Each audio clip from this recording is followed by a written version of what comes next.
A blind officer stepped into the shelter searching for a guide dog. But instead, he found his past and the life he never wanted. A life without his K9 partner, Shadow. The shelter worker never expected a blind man to suddenly freeze in the middle of the hallway. Not until he heard that sound. Officer Luke Carter had lost everything the night of the explosion: his eyesight, his career, and his K9 partner. Shadow. They told him Shadow died in the blast. They buried an empty casket. They told him to start over. But Luke never stopped hearing Shadow's bark in his dreams. Now, cane tapping softly against the floor.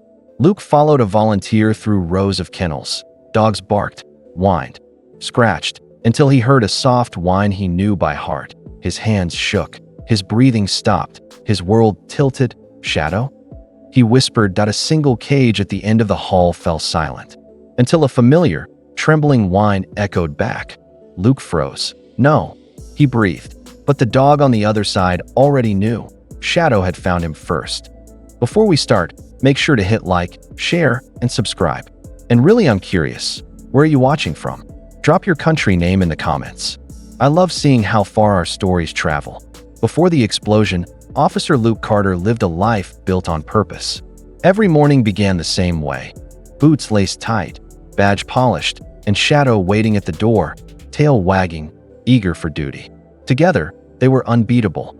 Shadow wasn't just a K9 partner. He was Luke's anchor, his second heartbeat, the silent strength beside him. But one night changed everything. That a routine warehouse call turned into a nightmare.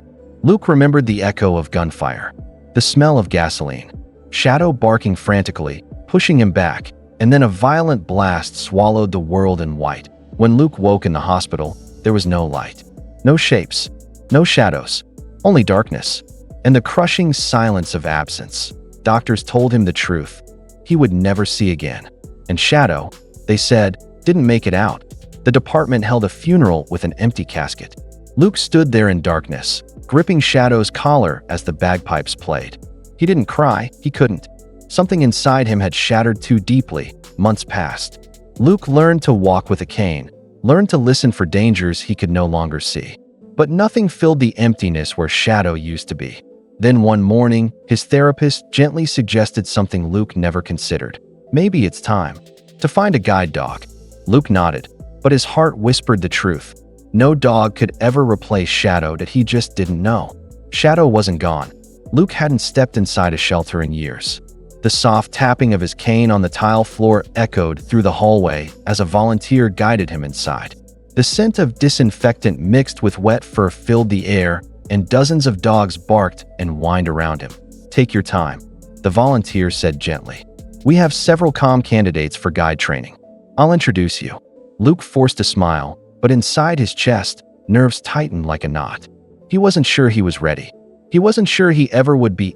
As they walked past kennel after kennel, dogs rushed toward the bars, some excited, some desperate, some curious. Luke ran his fingers lightly along the metal, feeling cold vibrations each time a dog jumped against the cage. But suddenly, everything went quiet. The barking faded into an eerie stillness, as if one presence in the room commanded absolute silence. Luke stopped. Why'd they all get so quiet? The volunteer hesitated. There's one more dog in the back. He came in recently. He doesn't react well to people. Won't eat. Won't let anyone near him. Luke tilted his head, listening. There, at the end of the corridor, a faint, trembling whine. Something in that sound cut straight through him. The volunteer swallowed. We weren't going to show him today, but he hasn't made a sound for anyone else. Luke's heart thudded once, hard. Take me to him. He said he didn't know why, but his soul did. The volunteer led Luke slowly down the final hallway. The air felt different here, colder, heavier, as if the walls themselves held secrets. Luke could hear his own heartbeat, loud and rhythmic, echoing in the silence. Then he heard it, a soft shuffle, a shaky breath, and a low, broken whine that made his entire body tense. They stopped in front of the last kennel. He's right here, the volunteer whispered. Be careful. He's unpredictable. Luke swallowed hard. Open the gate. I'm not sure that's a good idea. I know this feeling, Luke murmured. Please. The volunteer hesitated, then slowly unlatched the small access hatch in the door. just enough for Luke to reach a hand through. Luke lifted his trembling fingers at a T first, only silence. Then, a warm nose touched his palm, tentative, uncertain, followed by a trembling exhale that hit Luke like lightning. His breath caught. That pattern, that rhythm, that familiar weight pressing gently into his hand. "Shadow," Luke whispered, voice cracking. Inside the kennel, the dog froze, then a sudden thump, a tail hitting the floor. Once, twice, harder, faster. The dog pushed his entire face into Luke's hand, whimpering urgently, desperately, as if begging him to understand. Luke's knees buckled, and he leaned forward, gripping the bars. No, it can't be Shadow. A choked sob escaped Luke's throat, because even without sight, he knew his partner had found him, against all odds.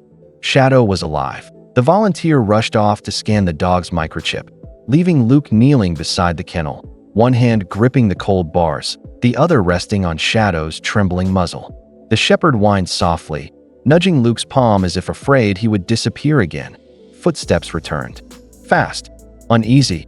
"Officer Carter," the volunteer said, voice unsteady. "You need to hear this."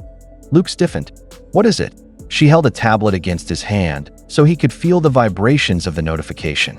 "The microchip is yours, registered to you. But the database shows something impossible." Shadow pressed closer, as if bracing Luke for impact. The volunteer continued carefully. 2 years ago, right after the explosion, someone removed his chip information, marked him as transferred, and forged your signature. Luke's stomach dropped. "Transferred where?" He whispered. She swallowed hard. "To a private handler. No police files. No rescue records. Nothing legal."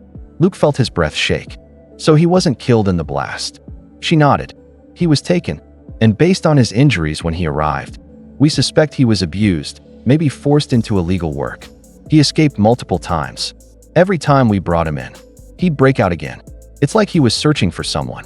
Shadow suddenly pressed his forehead into Luke's chest, whimpering. Luke wrapped his arms around him, voice breaking.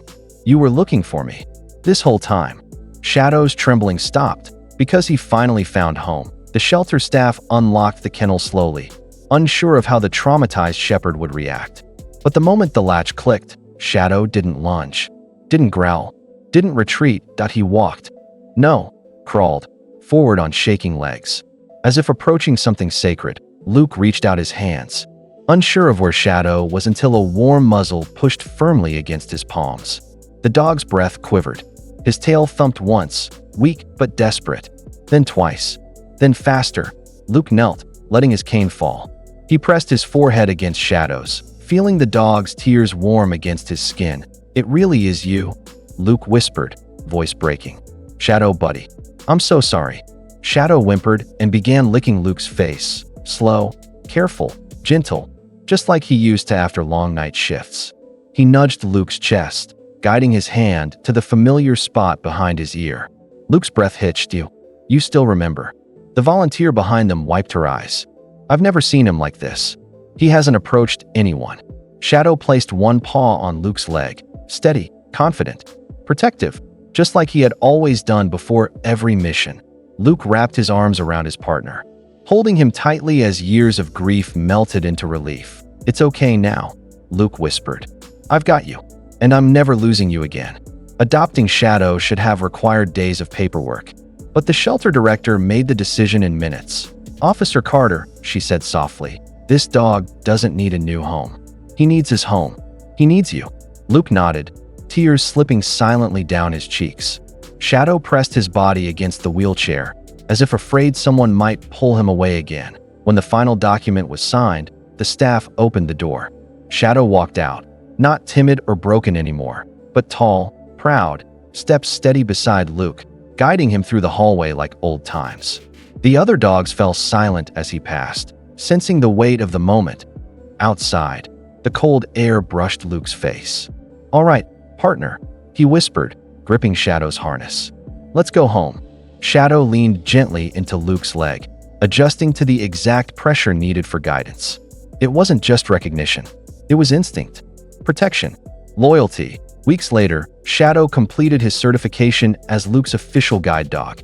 He learned every command effortlessly, but honestly. He already knew what Luke needed before Luke asked. One afternoon, as they walked through the park, Luke paused and knelt beside him. "You saved me before," he whispered. "Now you're saving me again." Shadow rested his paw on Luke's hand, steady, warm, full of promise. Together, they stepped forward into a future neither thought they'd ever have again.